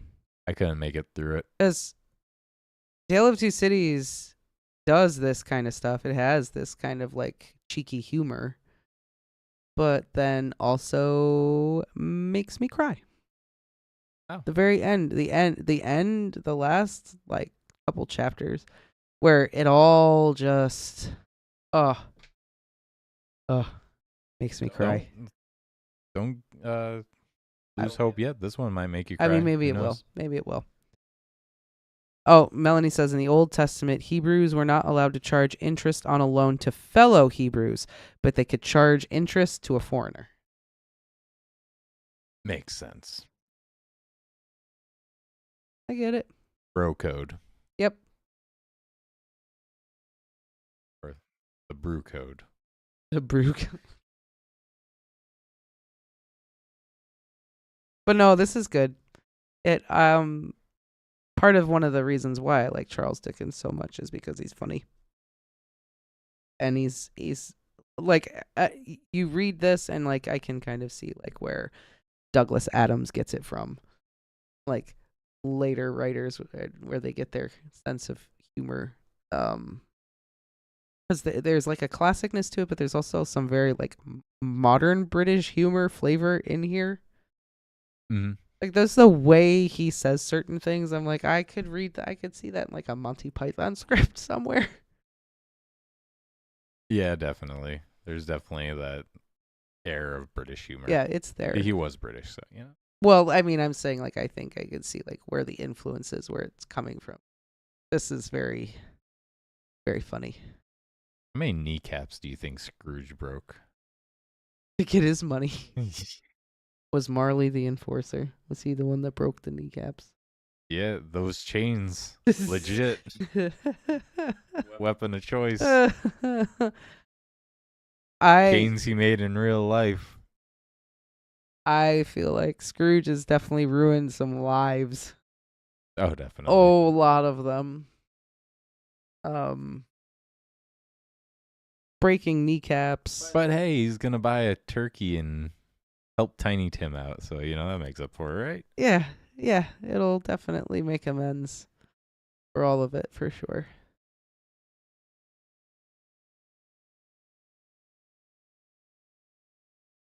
Sorry. I'm sorry, sir. How dare you disturb Jackson? I just wanted to pet his head. Wanted to do a little bit of that. Yeah, I don't know. I'm going to hold off judgment. It's good. But hey, Dracula was really good for the first 3 chapters. And then we entered some dry spells. Dracula was like this. Because I feel like it ended well. I feel like it ended well It too. ended well. We did a lot of this. But it was literally just, you had the first 3 chapters are great. And then you had like maybe 1 or 2 good chapters in there, and then like the last 2 chapters were good.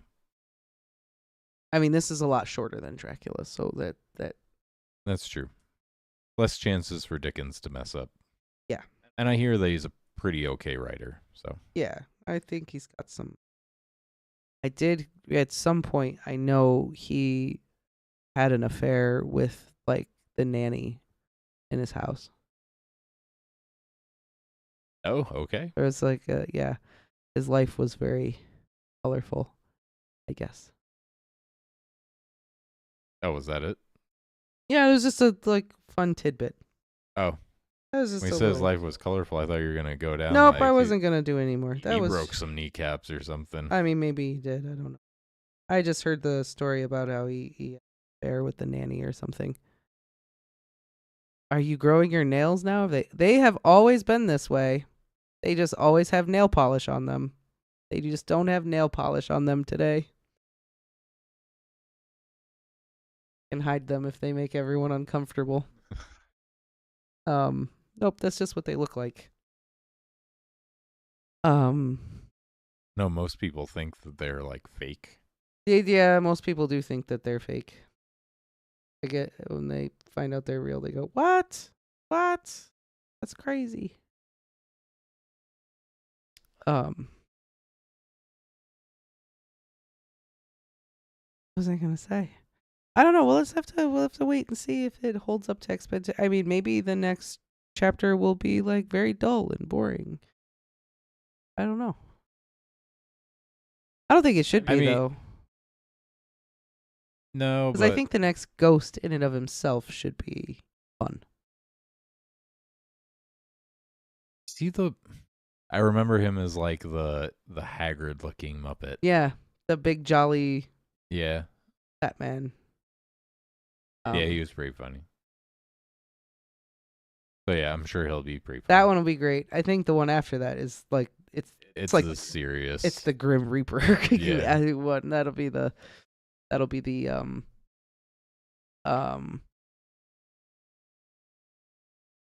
depressing one, I guess. I mean, as it should be. It's the Grim Reaper. Yeah. The Grim Reaper was jolly. I mean, hey, you love your job, but Yeah. still, not Oh, really no what I worries, think of. Melanie. I was just no worries.